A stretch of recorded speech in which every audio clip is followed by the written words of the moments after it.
E allora chiudiamo questa fase iniziale con gli ultimissimi ringraziamenti, ma prima un attimo di inquadramento della giornata, che è fondamentale. Anche per capire, perché se qui siamo tutti insieme colleghi, è necessario, è fondamentale che tutti noi capiamo come lavora, come si muove l'ordine, con quali linee di pensiero, anche per poter contribuire, per poter lavorare insieme e cavo maledetto, per poter progettare, immaginare cose future fare insieme. Allora, gli argomenti che scegliamo, intanto vi ho già detto della necessità geografica ogni tanto di portarci vicino alle istituzioni. Gli argomenti che scegliamo non sono argomenti casuali, generalmente abbiamo due modalità di scelta per un argomento: o si tratta di qualcosa di forte attualità per via di fatti che avvengono, leggi che passano, sconvolgimenti che avvengono nel mondo, allora è il caso di parlarne.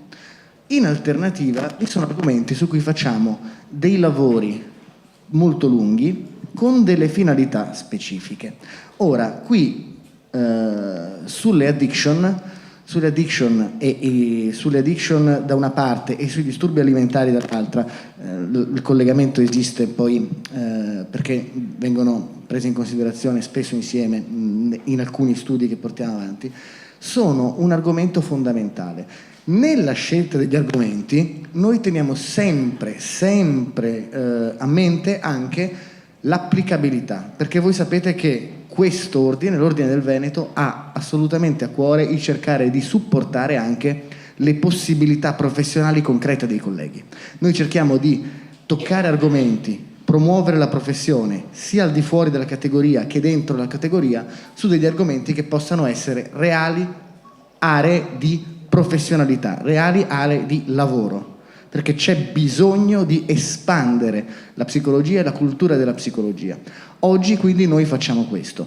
Il lavoro sui disturbi alimentari è una cosa lunga che si è interfacciata con diversi centri sui disturbi alimentari in Veneto e fuori dal Veneto, che si va a mettere come un punto, questo convegno, all'interno anche di una discussione nazionale su come dovrebbero essere trattati i disturbi alimentari. Ci sono proposte di legge di diverso senso, ci sono gli stanziamenti per la sanità, e è per questo che oggi è fondamentale parlare di questa tematica. Ma non si può parlare della tematica soltanto in termini generali e con una finalità o politica, cioè interloquire con le autorità, con chi poi decide come si vengono a trattare questi argomenti, cosa peraltro fondamentale, perché se lo Stato dicesse, per esempio, dell'anoressia non ci interessa più niente, zero soldi, zero posti letto, zero strutture, allora lì è difficile lavorare. Ma non si può, dicevo, soltanto ragionare in termini di interlocuzione politica o in termini di promozione della professione. È necessario, assolutamente necessario, che poi tutti noi sul campo, sul territorio, nelle strutture sanitarie, pubbliche, private, nell'assistenza ai pazienti, domiciliare, in studio, in qualsiasi ambito, siamo estremamente formati. C'è bisogno di una formazione di altissimo livello. Io vedo qui tanti colleghi, tanti volti noti, amici, che so essere estremamente competenti in questo campo, e sono felicissimo di vederli qui oggi, perché evidentemente ritengono che i temi e i relatori possano rappresentare anche per loro un motivo di avanzamento, qualcosa di utile. Per i volti più nuovi, di cui non conosco la preparazione in questo ambito, sono altrettanto felice che abbiate deciso di venire.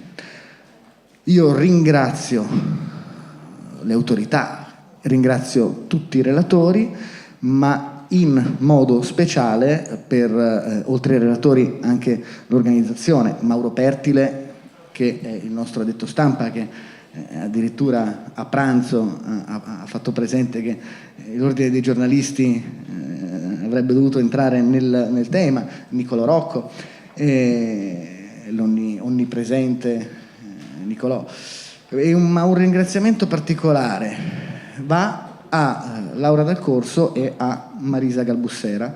Specialmente Marisa si è occupata e preoccupata, che sta facendo un'intervista, dopodiché tanto è tutto registrato, quindi ci sono le prove che le ho fatto un ringraziamento, ma non è piaggeria, è sentito, perché lei sta portando avanti in prima persona gli studi e ti stavo facendo dei complimenti.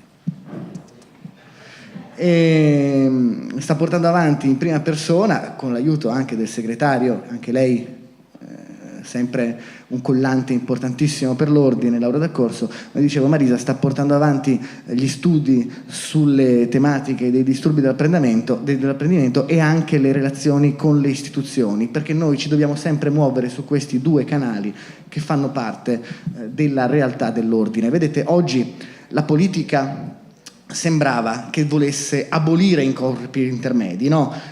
Il primo paradigma di 2 anni fa, rottamazione estrema, il rapporto diretto tra l'apicalità più alta dello Stato, delle istituzioni e il popolo.